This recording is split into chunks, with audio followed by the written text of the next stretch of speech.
We all know that no amount of marketing or branding can fix a bad photography portfolio. Just getting more eyeballs on a portfolio that fails to connect is kind of like pushing a heavy boulder uphill. We can push with all of our might, but in the end, we're just left feeling kind of exhausted without the inquiries we want. I've been fortunate to have guided my students from the brink of giving up to instead building thriving six-figure photography businesses. And I always begin by teaching them to start at the root of their problems, their portfolio. And I want to help you too, so I've created a full Revive Your Portfolio video series. And in this video, I'm sharing the top 6 images you likely have in your portfolio that are actually working against you to repel premium clients. Let's dig in. Number 1 is the dead image. This is an image that lacks life. It's unrelatable, unemotional. It lacks the personality of your couple, child, or whoever you're photographing. The first priority of your images should be that they emote. When choosing images for your portfolio, it can all be made simple with this one rule. Make sure that that first image a potential client sees on your website conveys emotion of some kind. It can emote freedom, joy, love. We're not selling stock photography. We're not selling perfectly crafted images. We're selling relationships, personality, stories, emotion. If you want to start attracting a more premium clientele, emotion is what they're looking for. So take a look back through your own images and make sure none of the images in your portfolio are lifeless. The second image in your portfolio that could be repelling your dream photography clients is the Unflattering Showstopper. This is often an image you love because it shows off your lighting skills, that epic background, or a cool creative technique you tried. But it doesn't actually flatter your client. Yep, that's gotta go. No matter how proud you are of an image, if your client doesn't look their best, it should never make the cut. And I see this all too often when I do portfolio reviews. There is always that awesome epic shot that completely fails when it comes to making the client look amazing. Maybe their posture's off, or they have this odd expression, or they look like they have a bit of a pot belly. The key to this is it's important to keep in mind that when a client hires you, they're placing a lot of trust in you. And all clients tend to have the same very sensitive hope. They're hoping that you can make them look good. So think of your portfolio as a trust builder between you and a potential client. If you're posting images on your website of people that don't look amazing, you've broken that trust and they'll move on. So take a look at any of your showstoppers and zoom in on the people in the photo. Make sure they look their best. And by the way, click that subscribe button for future videos where we'll go even more in depth on how to fix common problems to make sure your clients always look fantastic.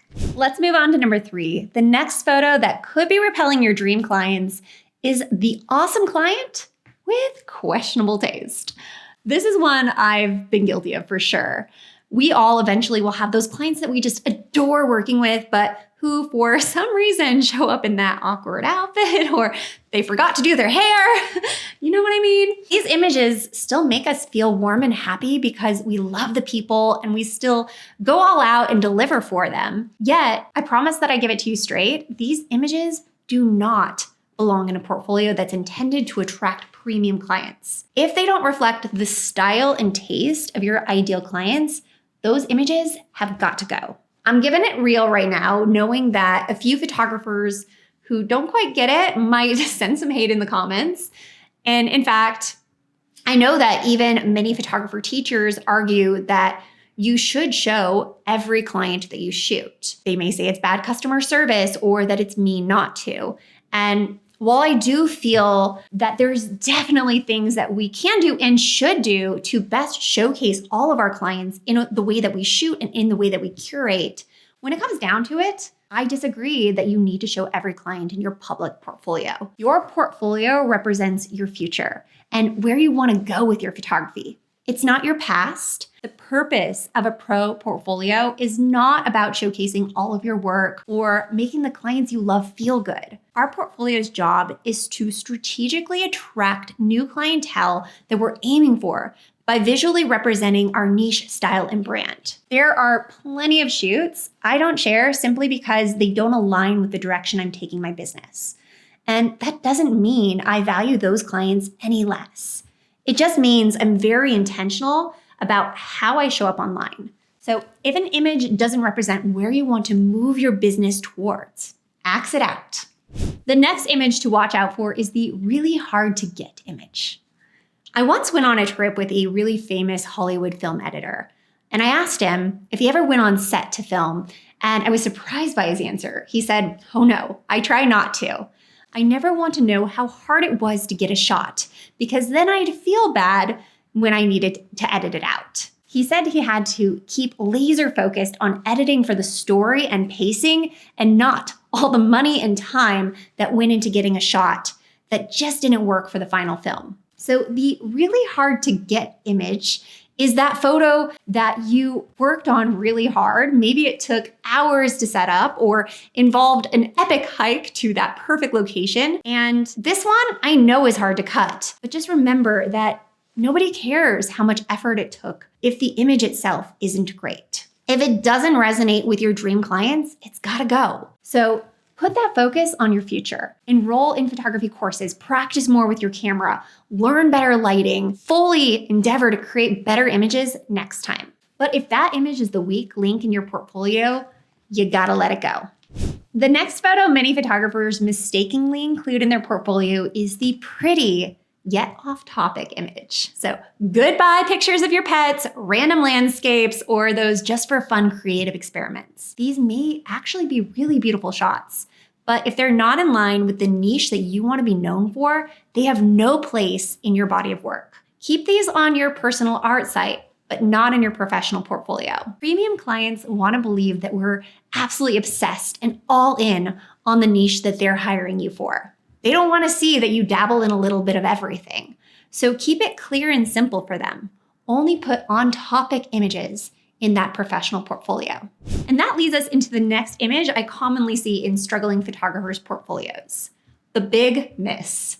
Even with a gorgeous shot and the people looking super great, if the background elements, such as the details or location, don't resonate with your ideal clients, it's still a big miss. Here's the deal. Premium clients notice details. If you're aiming for photo clients who adore upscale touches such as lavish florals or designer outfits, then images featuring plain linens or your standard folding chairs just won't resonate and can actually dilute from your brand. Your photos must reflect that elevated experience that the premium clients crave. Now, if this is at all discouraging, I feel you. When I felt like I couldn't break through that invisible barrier into higher end weddings, I'd say, if my clients don't have those details, how can I show them? Well, rest assured, there are ways. For example, as a wedding photographer, if your ceremony setups are low budget, DIY, or just aren't on par with ideal clients, don't feel like you have to put that image in there. A lot of times we feel like we have to put certain images in our portfolio when we don't. So perhaps you show a tighter crop that's less about the details and more about the moment and the emotions. Or can you take a more hands-on approach in art directing the details, backgrounds, and clothing for your clients in your shoots? Or you can even set up portfolio building styled shoots with the goal of creating more of the kinds of work that you want to become known for and begin filling that into your portfolio. These are just a few ideas, and we'll be covering more on how you can really elevate your photography portfolio in this video series. So stay subscribed to stay tuned. And for now, your first action step is to do an audit of your existing images. But I know how hard that can be, choosing your own portfolio images. We all have blind spots and are also often really emotionally attached to our images, which makes it difficult to be objective. So to help with curating your portfolio like a pro, I made a full premium portfolio checklist that will walk you through step by step how to ensure each image in your portfolio is reeling in those high-paying clients you deserve. So snag that in the description below, and I'll catch you in the next video.